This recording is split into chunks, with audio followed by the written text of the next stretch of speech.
In this video, we are going to talk about sales and specifically how you can increase your sales by not selling. So much of what's taught in sales tactics is actually pulling most coaches away from the things that they are aligned with.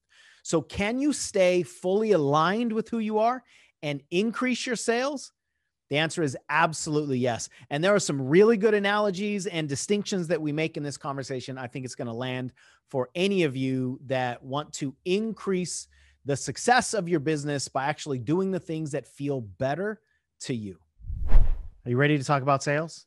Yes, always. You got really excited about that. Mm-hmm.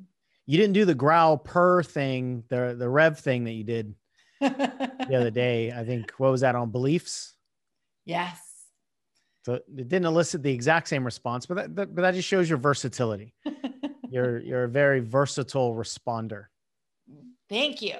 You're Not a welcome. one-hit wonder. Yeah, exactly. Way better. So let's talk sales. Sales is a juicy conversation. I think for a lot of people, it's a scary conversation, or at least the implementation of it is relatively scary because most people, especially coaches, don't see themselves as salespeople. Mm-hmm. And because we have this ingrained pattern where we don't see ourselves as good enough, therefore we're constantly searching for the Band-Aids, that makes us more susceptible to Band-Aid salespeople. And one of the things that Band-Aid salespeople do is first light up the wound. First, like I've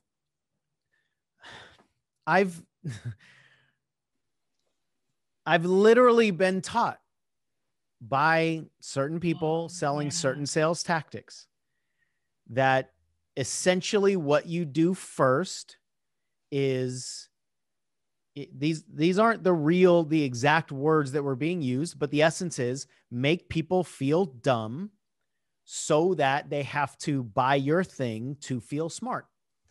And that's the energy in so many sales tactics and sales systems and proven guaranteed approaches. And the problem is that it works. If we feel insecure about ourselves, we will try to purchase security. We will try to purchase smart. We will try to purchase, really what we're doing is we're trying to purchase not screwing up. That's what we're trying to purchase.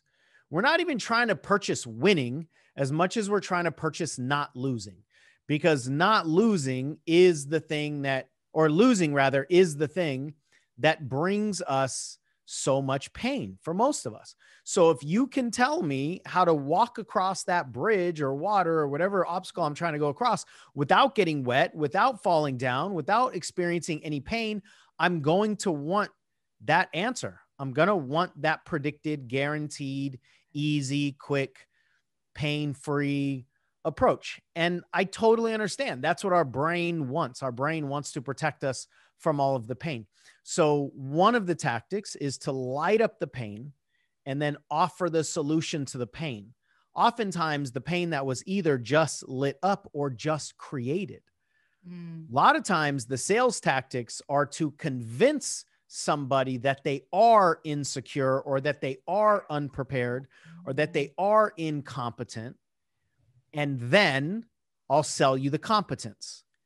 And in a world of like the coaching industry, in a world of people that I would say for the most part are a little bit more open emotionally, or a little bit more open when it comes to vulnerability, because they want to help people. They want to be a leader and a teacher in this transformational world. So that means you're probably going to be a little bit more open to rolling up the sleeves and diving in and playing with beliefs and conflicts and all this stuff, which means we're going to be more open to our own vulnerability. And that puts us in somewhat of a precarious situation because we can easily be convinced that we're not ready. We can easily be convinced that we don't have what it takes. Most of us have some kind of internal programming and internal dialogue that's like a 24-hour-a-day channel that's saying some version of that anyway, or at least it's accessible to us, even if it's not playing all the time. So if we get an on-ramp onto that freeway of self-punishment, we can go there really quick. And because we don't like the pain, then we become more susceptible to anything that will get rid of this pain that we're experiencing right now. The insecurity, the anxiety, the fear of messing up, the fear of being judged or ridiculed or not accepted or abandoned or dismissed or all those things. So it's actually in the formula for a lot of sales recipes, a lot of sales systems, and a lot of sales people to first make people feel like they're not good enough. Yeah. And that's actually an easy way to sell. Mm-hmm. Yeah. If I don't trust me, I have to trust you. Yeah. I think that's one of the reasons that it's an easy way to sell. Mm-hmm. And the long-term problem with that is it's a lose-lose for the buyer. Mm-hmm. So if you need to teach me how to overcompensate for my incompetence, then the best thing you're going to be able to do is just basically put a facade. Like if I have some void, if I do have some fears around serving or whatever, and you're going to teach me how to avoid those things, you're going to teach me how to put some armor on or to polish it up to make people think that I'm competent, then even if that wins, then what that does is it traps the void inside. So if I can create this armor, this polished fortress of success by getting people to throw money at me, that just like traps in the real anxiety that I might have. Mm. And you made a statement the other day, just a few days ago, I think, about wanting to be perceived as a good coach more than wanting to be a good coach. Yep. And I want to dive into that. But before, if you have insecurities, the way to, I feel like this could be a whole nother tangent, but it has to be said. If you have insecurities, I'm like grabbing my coffee cup over here. I don't know why. I just went for my binky, apparently, like, come on, just keep this to 10 minutes or less. Keep it to 10 minutes or less. I'm like gripping this thing so tight. I just unconsciously went for some emotional security right there. You can do it. You can do it. So if you have some insecurities, which I think we all have and we all should have if we give a damn about helping people, we're going to question whether we can help people. So that's not a sign of weakness. That's for the most part a sign of caring. Right. And inside of your insecurities is probably where your biggest value lies. It's in the insecurities. It's the thing that you're probably most insecure about, and or the thing that your insecurities has caused you to learn lessons for. Meaning, if you have a bunch of insecurities about not being good enough, then over the course of your life, you've probably approached how to feel better about yourself, or how to raise your self-esteem or your access to your self-esteem, or how to increase your energy. Your insecurities have probably fueled you to learn the lessons that people will pay for. But if we're afraid of touching the insecurities and all we're going to do is find somebody that's going to help us like paper mache over them, right, or polish over them, then we're actually suppressing our value for our customers, not just for ourselves, but for our customers. So if we're avoiding the insecurities, we're avoiding the value that actually makes us distinct and unique, and the thing that will probably stand out for other people, and the thing that a lot of people will hire us for because they want help with their similar insecurities. The other piece is if we try to avoid those insecurities, then we're also avoiding our foundational learning. We're avoiding the things that will make us strong as a business person, as a salesperson, as a marketer, as a teacher, every aspect of the business. If we don't focus on foundation, the only kind of business we can build is an unstable one. It's the only kind of business. And the foundation that I'm talking about is actually found inside of our insecurities. And it's not about just fake it till you make it. It's about actually, let's look at what makes you uniquely valuable and special and distinct as a person. And we don't necessarily need to take these insecurities and make it our brand message or hang our dirty laundry out there.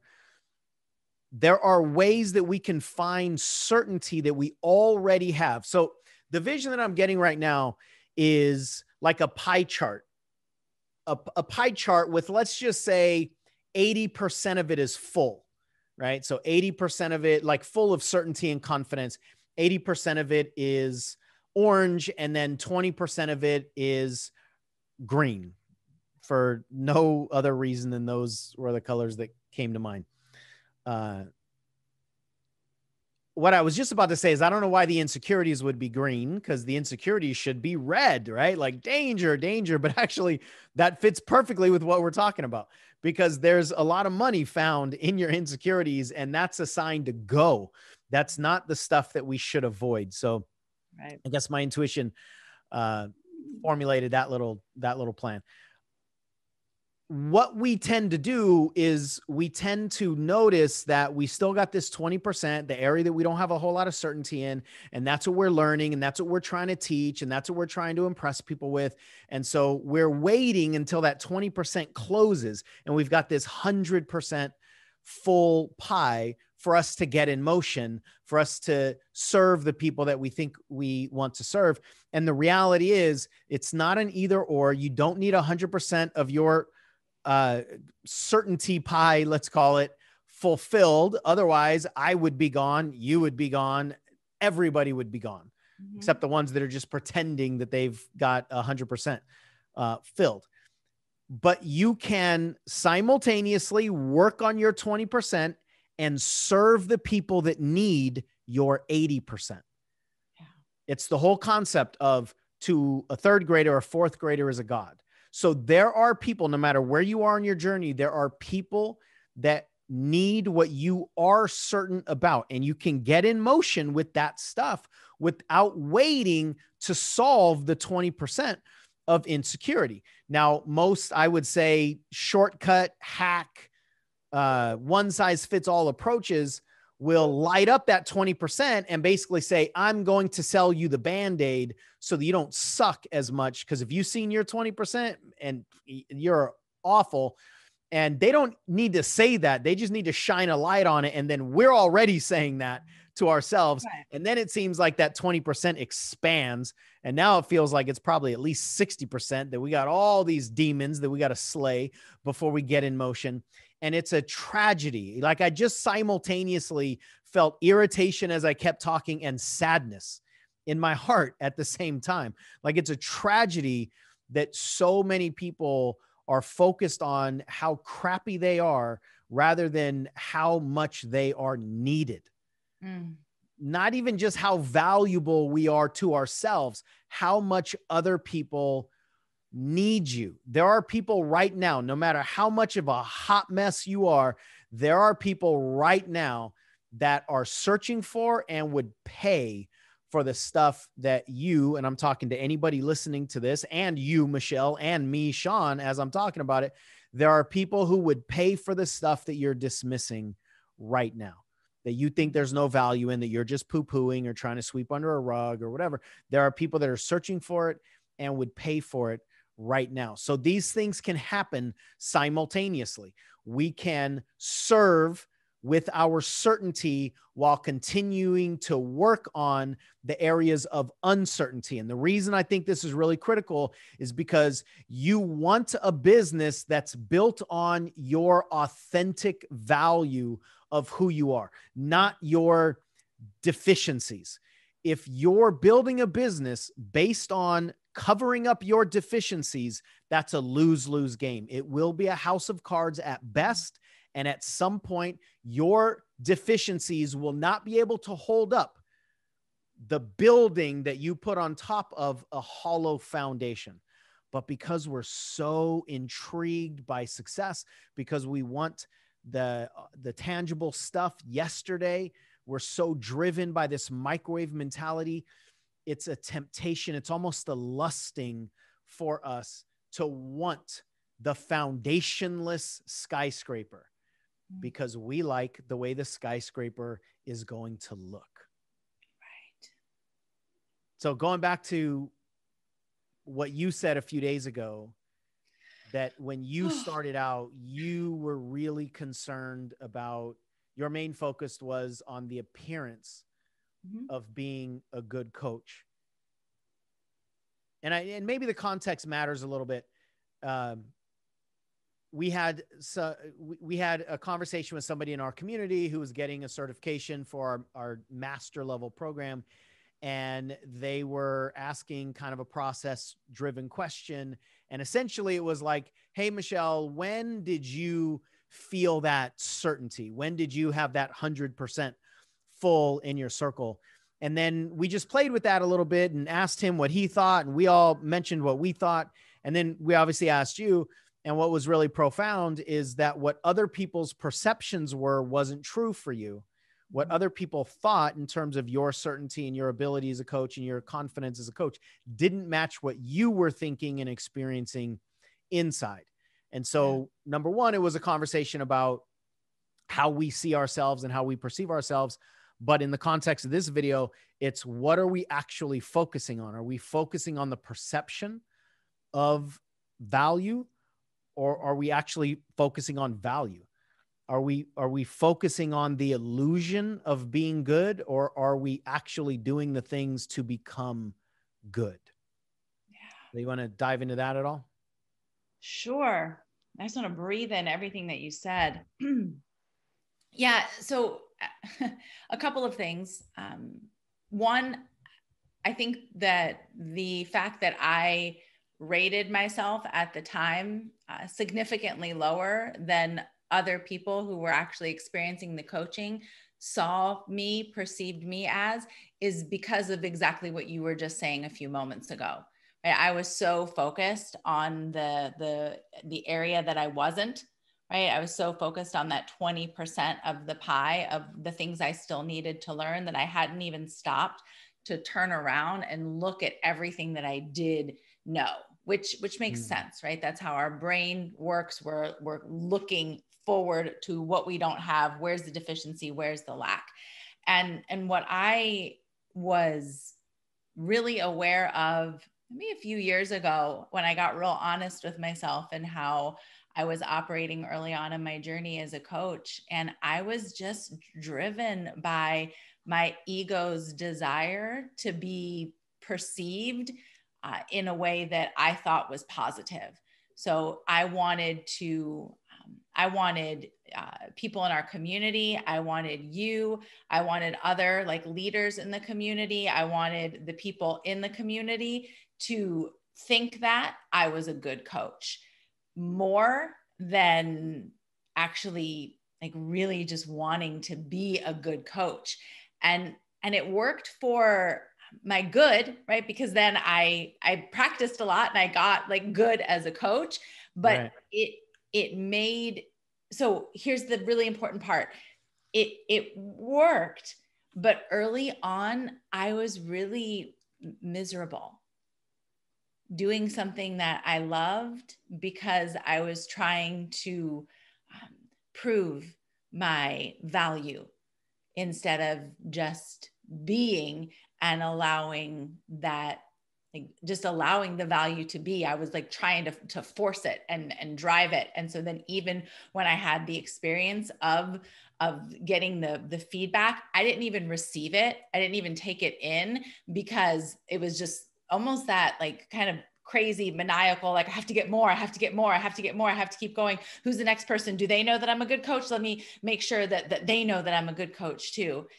And I mean, I know I was doing the best that I could at the time, But I don't believe it's possible to actually be in that kind of crazy spin out space and actually be fully present with the clients or with the work or celebrate the journey or the progress. I mean, it wasn't really until a few years ago that I actually really started enjoying the lessons and the learnings and the opportunity to grow and get feedback and see the areas where I can improve and celebrate the areas where I have improved. That's only happened over the past couple of years as I've just relaxed more and really started to enjoy, like really enjoyed the journey. Because I don't have anything to prove anymore. Yeah, that's the word right there that I wrote down. And you said a couple times, it's really important to highlight that proving. And it's based on, I believe, the valuing of perception. If we value perception greatly, then we will try to prove our way into being perceived as valuable. And anytime that we've got something to prove, we're in an unstable situation. We're in a reactionary situation. We're certainly not present, as you said. We're not there for the person. We are much more tempted to maybe tell a little white lie here and there, maybe skip over the truth here and there, maybe puff our chests out a little bit more because we've got something to prove. And I think for the most part, people can feel that. I mean, we can feel it, obviously, ourselves. And when we're trying to prove ourselves as not being crappy, then essentially all the things, the only thing that we're shining the light on is the crappiness and wondering, is the crappiness gone? Are we not crappy anymore? Are we finally not deficient anymore? And that causes us to not even recognize the process or the progress of the process, because we're so focused on the perception. And the other thing this brings into play, oh my goodness, is how then we put so much emphasis on other people's judgments of us. Because if it's all about perception, then we need to know how they're judging us. And we will then want to find out how they're judging us. We will then want to make sure that they're liking us, whether it's on social media posts or videos or whatever, that they're commenting, that they're agreeing with us. The presence. All right, this is going to be huge. The presence of the risk of non-acceptance is terrifying to the person trying to prove their way into the illusion of high perception. That makes sense the way I said it? I went really slow. I don't know that I even fully consumed what I just said. I'm going to go backwards. If we are focused on proving ourselves to other people because we are more focused on the perception of being good, what that means is we will then value other people's perceptions, which are nothing more than other people's judgments. And what we want is for them to accept us and not accept us or not reject us. So therefore, anytime our rejection is a risk, we're going to be scared. Because if they reject us, then it essentially tears down the thing that we're searching for, which is perception. Good perception in the form of acceptance, agreement, liking, all Being of that chosen. vanity, all that vanity stuff. Yeah. So the real problem with that is there's only one way to avoid the risk of rejection.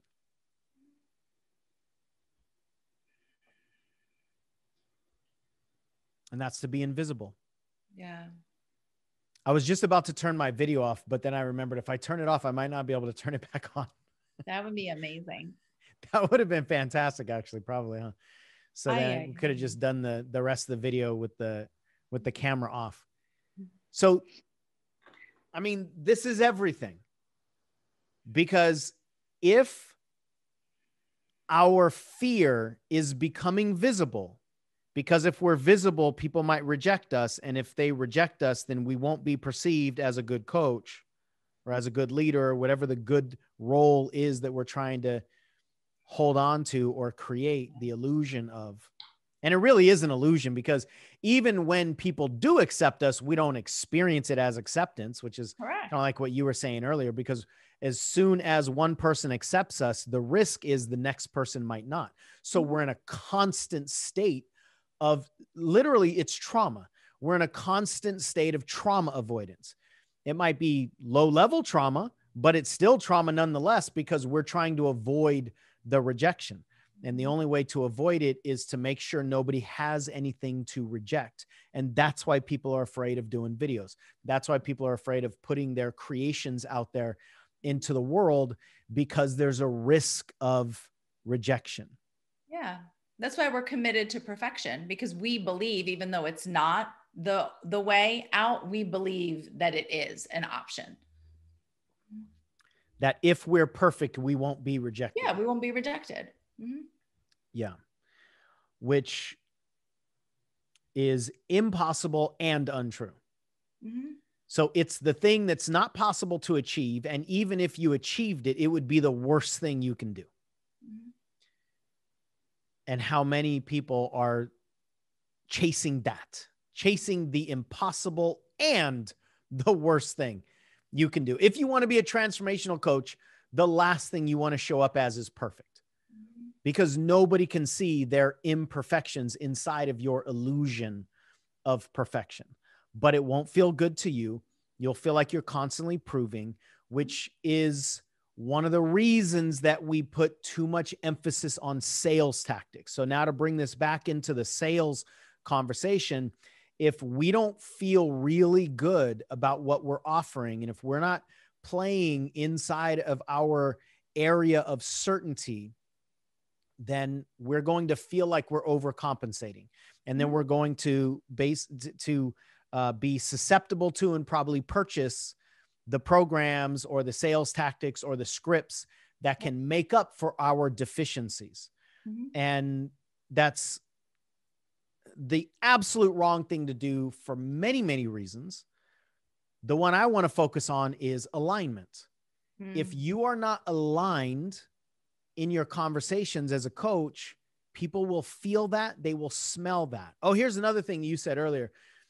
I think you said you wanted people to think that you were, whatever the word is that you use, whether it was just a good coach or confident or whatever the word was. And because we want people to think that we're a good coach, we will use our thinking to try to manipulate their thinking. Oh, yeah. And that's not where rapport is built. It's not where trust occurs. It's not where transformation happens. Your thinking will never transform a human's life by manipulating their thinking. Mm-hmm. It'll never happen up there. Mm-hmm. Like, that's the attic that is valuable in certain areas, but not for true transformation, not for breakthroughs. But for whatever reason, we're programmed and we think that that's the place to play. That's the safe place to play.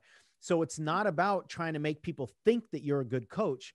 It's about making people feel that you're a good coach. Yeah. And the way that people can feel that you're a good coach is for you to actually be a good coach, and for you to stay inside the conversation of certainty for yourself. Yeah. And if you are a teacher, then you shouldn't be selling. And I'm talking about energetically. I'm not talking about literally, because all businesses are based on sales. Right. If you're going to offer something for money, that's a sales transaction. But I'm talking about energy, and more people are resistant to sales energetically. They're not resistant to the idea of sales, because we buy stuff all the time. Right. And most of us have sold things as well. So we're not resistant to the literal nature of sales. We're resistant to feeling pushy. We're resistant to feeling slimy. Mm-hmm. We're resistant to experiencing what we at some point probably experienced, is that somebody was overly pushy for us, or they sold us something that we eventually became disappointed in. And we don't want to be seen as that snake oil salesperson, which is perception, right? Right. So we're focused on the whole perception manipulation game. But the way to increase sales is to actually not sell. From an energetic standpoint, don't sell people into your coaching. Coach people into your coaching. Mm-hmm. And hopefully that just gave you the ability to breathe deeper. Mm-hmm. Because the real answer, and this is not theory, this is based on 15 plus years of my journey. It's based on several years of your journey. The truth for certain people, and I want to be also really clear, there's no right or wrong way to do things. There's just things that work and things that don't. So the sales tactics, quote unquote, work to make money, but most people, they work for the people that they work for, and they don't work for most people. That's what I want to get across. So it's not that they're wrong. It's just that they're misaligned for most people, which is why alignment is so critical. And, we make this distinction of sharks and dolphins. Sharks and dolphins are very similar creatures. They have similar body types. They have similar body features. They have fins. They have similar heads. They have similar environments, ecosystems. They're very, very similar creatures. But one really important distinction is their tail. And both of them need to swim. So if you go to shark swimming school, they will teach you to move your tail left and right horizontally, because sharks have vertical tails. If you're a dolphin with a horizontal tail, you can move your tail left and right as much as you want. You'll go nowhere, because all you'll do is just cut in the water. And your body isn't even made to do that, because that's not the kind of tail you have. So if you go to shark swimming school as a dolphin, you will drown and die. And it doesn't mean shark swimming school is wrong. It means it only works for sharks. And if you have a horizontal tail, you need to go to the school that teaches you how to move it up and down. And I think that's really critical. This is not a valid scenario in the terms of this way is valid and this way isn't. Everything is valid. It's just for most people, the things that they're trying to do isn't aligned. And we've been playing with this phrase a lot lately. It's right, but not relevant. Mm. It's right for some people, but not relevant to you. Right. So what is mostly being taught in sales, I believe, in most of online marketing especially, is right and not relevant for probably 99% of the people. Mm. It's right for the 1%ers. And if you're not a 1%er, it's not relevant to you. Right. So if you want to sell more coaching packages, do it as a dolphin. Mm-hmm. Do it as a teacher. Do it as a coach. Don't do it as a salesperson. Mm-hmm. If you do it as a salesperson and you don't identify as a salesperson, you don't really feel fully aligned with the sales tactics, your prospects will feel that. And you will essentially be saying whatever you're saying with your mouth, and your body will be telling them, don't sign up with me. Right. Because I don't even feel good about the things that I'm saying. Mm. Don't sign up with me. The energy will be repelling while the words are trying to attract. And really, the words are the least important piece of all communication, and sales also. You can take the same sales script that somebody is aligned with and can sell millions of dollars with, put it in somebody else's hands, and they're not aligned with that sales script, and it's a useless script. Right. It's a useless multi-million-dollar script. Depends on whose hands it's in. Mm. Depends on the energetic match or mismatch. That's going to determine the value.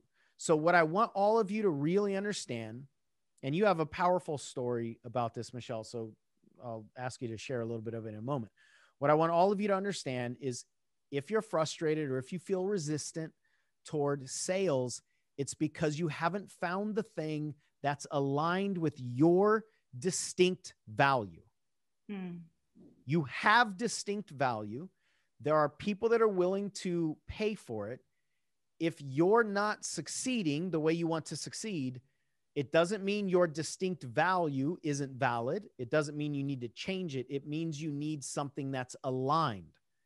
And if you find a program that will convince you that you need to change your inherent distinct value, that's a loss. No matter what happens with that program, if you need to change who you are, you lose. Mm. As soon as you start trying to change who you are, you just lost. And anything on that road is a waste of time, in my experience.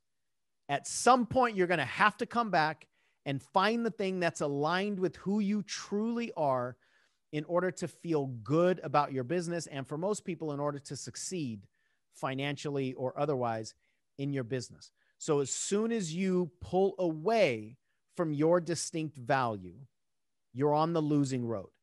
Now, the problem is most of us dismiss what our distinct value is. Mm. So if I don't know what my distinct value is, what my unique value is, then how can I stick to it? And then everything sounds amazing because I don't have an anchor to stick with. I don't have a lens that says, I got to stay inside this uniqueness, this distinction for me.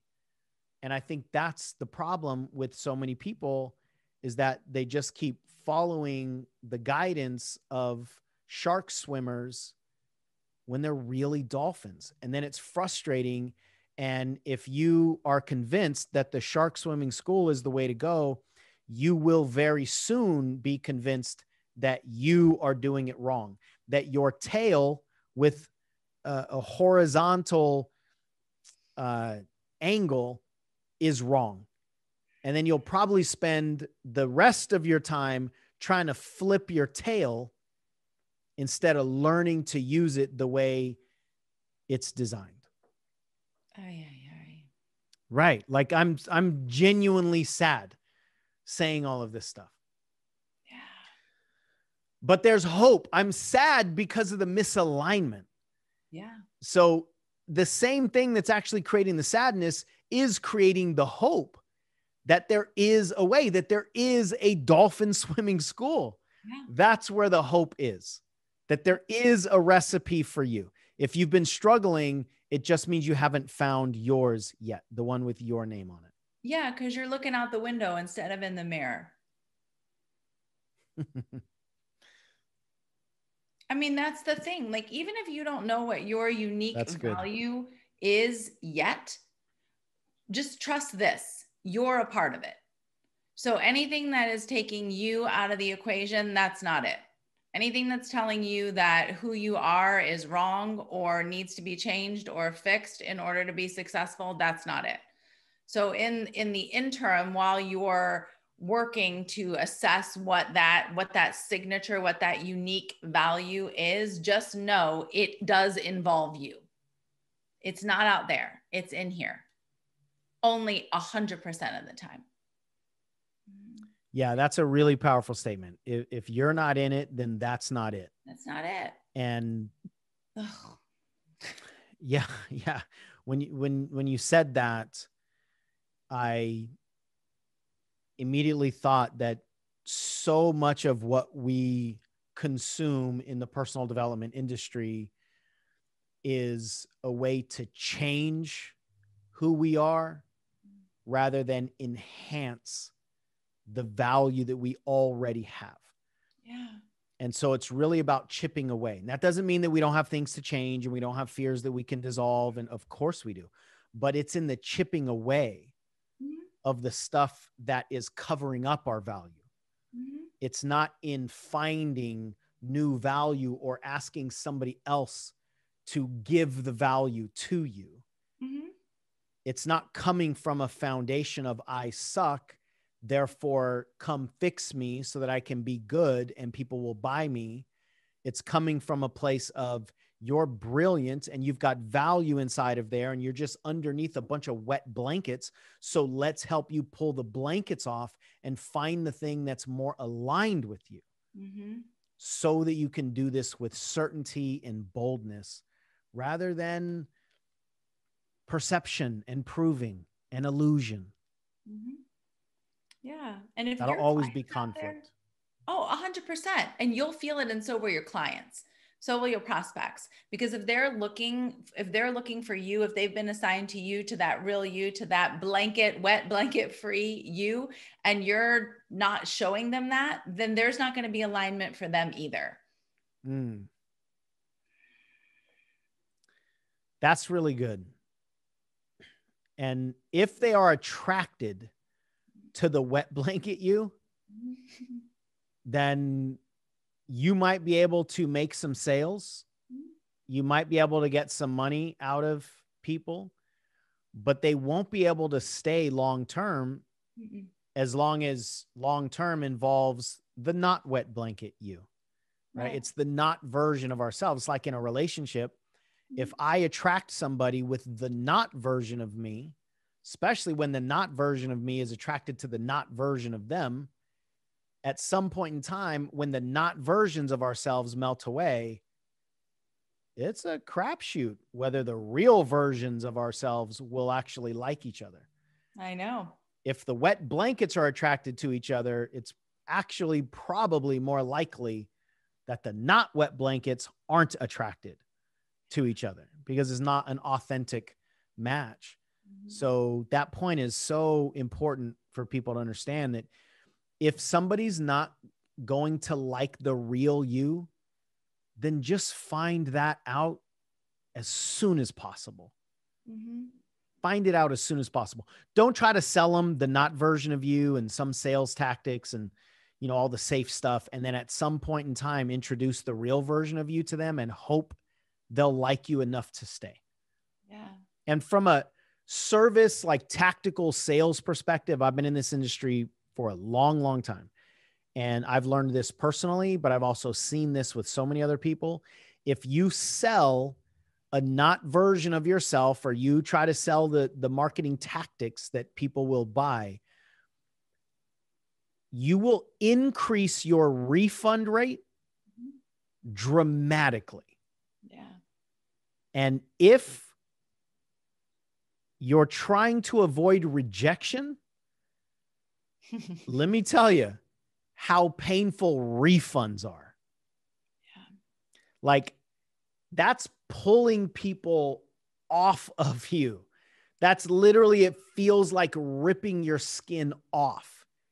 It would be better for them to reject you and never come into your space and never pay for your program than to buy a not version of you. And then once they recognize what you're actually offering and who you actually are, ask for their money back.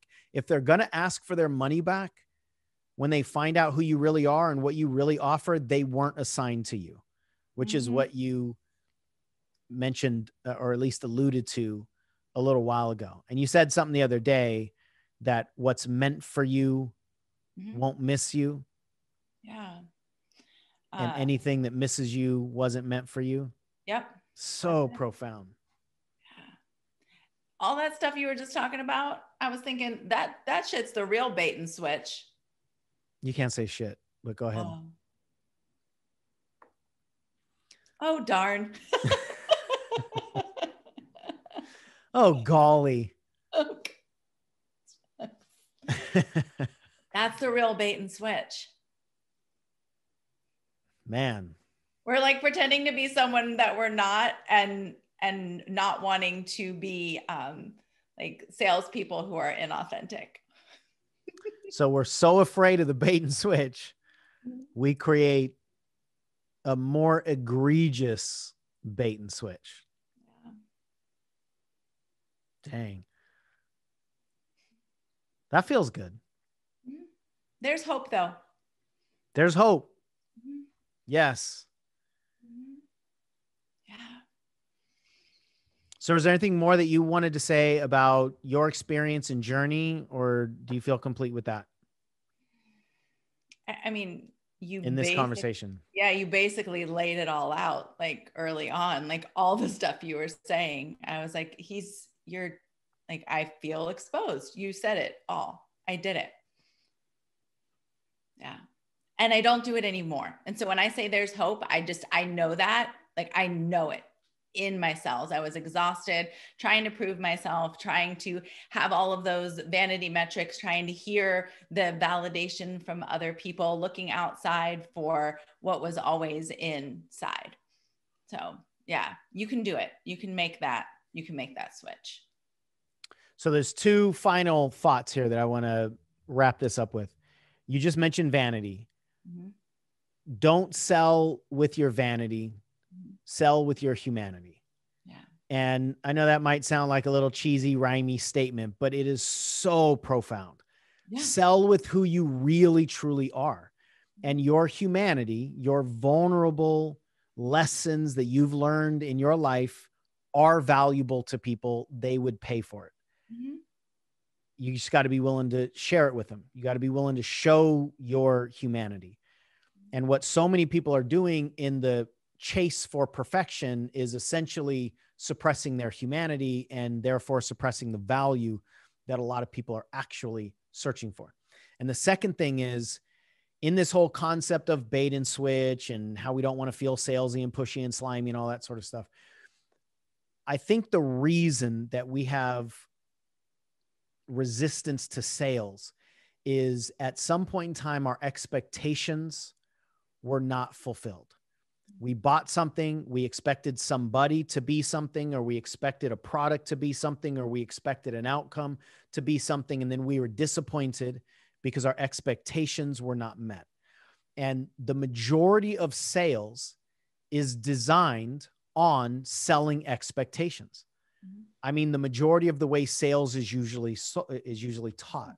You don't get to experience the real thing until you buy the product, until you buy the coaching, which means I now have to sell your experience. I'm sorry, your expectation. I have to sell you an expectation that says, when you buy the program, this is what you can expect. Mm-hmm. And it's the selling of the expectations that is where a lot of the sliminess is for teachers and for coaches and for people that don't really truly enjoy sales. We don't like the tactics that are designed to sell expectations. But the good news is you don't have to sell expectations. You can sell experiences. And what that means is actually coach, which is why we said earlier, the best way to increase your sales as a coach is to not sell, but coach. Give people a coaching experience, because you can't deny something that your body experiences. So when you give somebody an experience that provides some kind of shift, they can't deny that. Nope. And then it's not even an expectation conversation. The mind isn't going to go, wait, remember last time that we bought something that we expected was going to come true and it didn't come true? The body is going to go, that's not even relevant here, because we just felt something. That's right. And then as a coach offering your services, essentially what you're doing is, here, have an experience, and then this is the sales pitch. Do you want more of that? Mm-hmm. That's essentially the energy of the sales pitch. Mm-hmm. If you want more of what you just experienced, I have this program. Right. And I would say, for all of the dolphins that have been at the bottom of the seafloor because they've been trying to swim like sharks, meaning they've been following these sales tactics that hasn't worked for them, or they're so misaligned that they're not even implementing them, that concept right there will change the entire game for you. Mm-hmm. Because now what you're offering is the help that you just delivered to people. You just gave them some kind of an experience. And it is so much easier for teachers to offer the continuation of an experience rather than the illusion of an expectation. And if you're selling expectations, you are pandering illusions because you're selling something in the future. That's right. Which is an illusion. It's not real because they didn't experience it. So would you rather deal with reality and offer people a continuation of reality, or would you rather continue to try to sell expectations? Now, in order to offer expectations, you've got to be a good coach. And that's one of the reasons why people don't want to do it, is because they actually don't feel confident in their abilities to coach. And if that's the case, then get better. Become a better coach. Which happens, by the way, when you coach on your consultations. So that's the other benefit of that. In a worst case scenario, when you are selling experiences, in the worst case scenario, you served a soul and you got to practice coaching, versus the continual distance that's happening when you're selling an experience that somebody doesn't buy. Then your doubt goes up, your belief goes down. You didn't even coach, so you didn't give yourself the chance to get better. Now you got to hype yourself up to do that thing again. Whereas if I do a consultation and I coach somebody, in the worst case, they have a powerful experience. I got to practice coaching. That's the worst case scenario, meaning they didn't buy. That's a really powerful point. So you either get a client or you get better as a coach. And sometimes both. Exactly. And then I go to the next one with the experience in my body.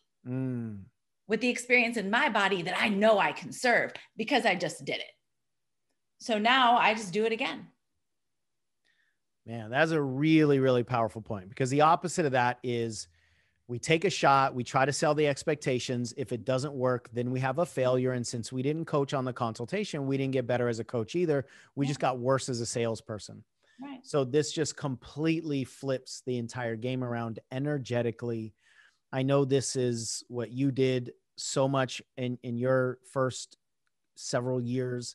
It's what I did so much in my first several years. And we've seen so many people in our community change their philosophies and actually get better at coaching and get clients because of this process. So there is, of course, a template of sorts. It's not a script of exactly what to say, because that would be disrespectful to you as the coach and to them as the client, to be able to predetermine what a human is supposed to have said to them and what they're supposed to say back, so that we can just have this robotic transaction. Right. I don't believe in scripts, and I do believe in templates so that we can have guide rails. And that's what we provide. There's a free consultation guide that you can check out by clicking a link in the description, or we'll put a card up here. And it's a full-on training of how to actually get into these conversations, but use this guide. So there is an element of just tell me what to do, but it's not a exact tell me what to say word for word. And that's the combination of what our brain wants. Our brain wants some certainty, but humans demand flexibility. So how can we have flexibility inside of certainty and certainty inside of flexibility? That's the beautiful dance that transformational coaches really need in order to continue to progress and continue to succeed. And you know, we talk about focusing on mastery versus focusing on success. Those two things can happen together if they're in the right order. They're in the wrong order, neither of them happens. And I think that's where most people are really stuck. Man, that was a good convo, and I hope it landed for you. If you like this video, check out that video, which is the dissection of the consultation guide that we spoke about. They're not giving any value whatsoever. They're not really present with the client. I've had plenty of those calls where I could tell the only intention is to get my credit card number. And so you've got to show up with the mentality that you're going to serve them however you can, but also part of serving them